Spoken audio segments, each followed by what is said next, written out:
avec la rubrique Inspiré.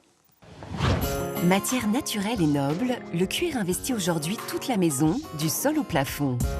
Séduits par sa souplesse, son toucher sensuel ou ses qualités acoustiques, les designers redécouvrent ce matériau ancestral.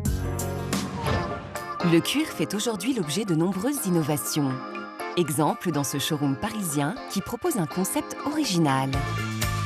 Alors nous sommes maroquiniers, fabricants depuis plus de 30 ans d'objets de maroquinerie.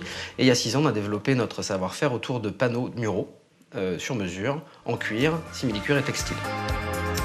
Ces panneaux de cuir offrent une grande liberté d'utilisation. On peut recouvrir des têtes de lit, des paravents ou encore du mobilier. Cuir de vache ou de buffle, le cuir présente des aspects différents selon les peaux utilisées. On va proposer des finitions très variées, où on va avoir des grains, des textures, on va se retrouver avec des choses brillantes, des choses mates, des grains plus ou moins forts, etc.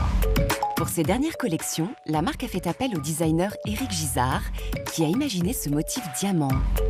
Donc l'idée, c'était de travailler sur un cuir velours, donc avec cet effet de matière assez saisissant.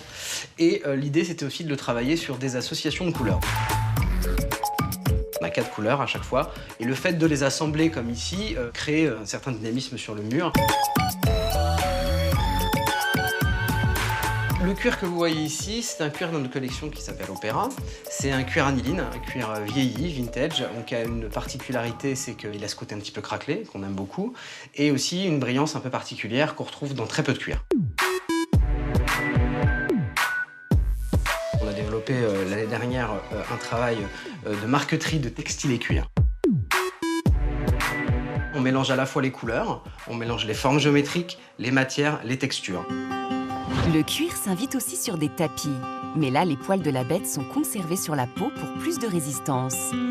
Cette marque nordique propose une série de tapis en cuir de vache. Nous avons essentiellement des patchwork, ce qui nous permet d'avoir des formes géométriques et plus fantaisie que la forme d'une peau de vache classique. Effet pixel ou rayures, le cuir joue les effets d'optique pour rythmer la déco. C'est un tapis rond qui est en lanière exposé comme des rayons de soleil. Donc c'est un tapis très pur parce qu'en fait les couleurs sont très proches les unes des autres. Donc c'est un tapis qui est assez doux.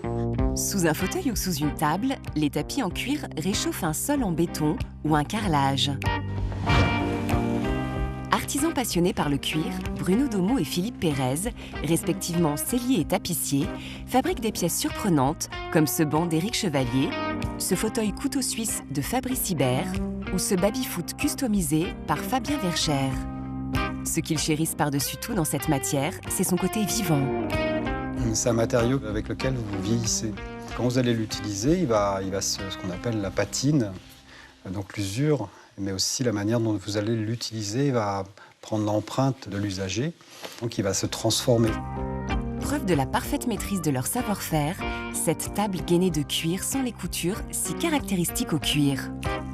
Le fait de faire cette table entièrement gainée et de ne pas avoir de couture, quand on la voit et qu'on s'approche, on ne pense pas du tout que c'est du cuir. Et c'est le fait de l'utiliser qu'elle est intéressante parce qu'elle est en cuir, elle a un toucher qui est agréable. On est sur un élément qui n'est pas fragile, donc on peut travailler dessus, il n'y a aucun problème. Les plus grands designers font appel à leur savoir-faire, comme Nathalie Crasset pour ce fauteuil. On nous a dessiné ce fauteuil qui est très graphique et très proche d'un dessin numérique 3D. Et donc on a travaillé là pour le coup, à la différence de la table, de manière un peu plus ostentatoire parce qu'à chaque arête, on a fait une couture claire sur un cuir qui est plus foncé. Enfin, cette maison italienne a fait du cuir sa matière de prédilection. Créée il y a plus de 100 ans, elle édite encore aujourd'hui des modèles mythiques comme le fauteuil Chester de Renzo Frao, dessiné en 1912. On va retrouver une trentaine de plis entièrement faits à la main, un capitonnage avec des boutons qui sont entièrement tapissés, du cuir choisi, et ainsi qu'un travail de couture, plus de pliage au niveau de la structure du dossier et des accoudoirs qui donnent cet effet qu'on appelle Chester. Aujourd'hui, ce fabricant s'associe au plus grand nom du design pour introduire le cuir dans toute la maison. Assise, table basse ou bureau, tout y passe. On a un exemple d'un lit qui est dessiné par Roberto Lazzeroni, où on va utiliser 2 types de cuir différents pour le tapisser. Vous avez sur le cadre de lit et l'arrière et les retours de la tête de lit un cuir sellier très épais qui sert de structure. Et au niveau de la tête de lit, vous allez avoir un cuir qui est un cuir souple et qui nous permet de faire une véritable tapisserie. Tourné vers l'innovation, ce fabricant met au point des cuirs avec des traitements spéciaux. Nous avons aussi un cuir qui, lui, a un traitement de surface qui permet d'être nettoyé, qui est anti-tache, dont la couleur ne passe pas à la lumière et qui est très facile à vivre. Élégant et intemporel, le cuir n'a pas fini de se réinventer pour rendre nos intérieurs encore plus chaleureux et confortables.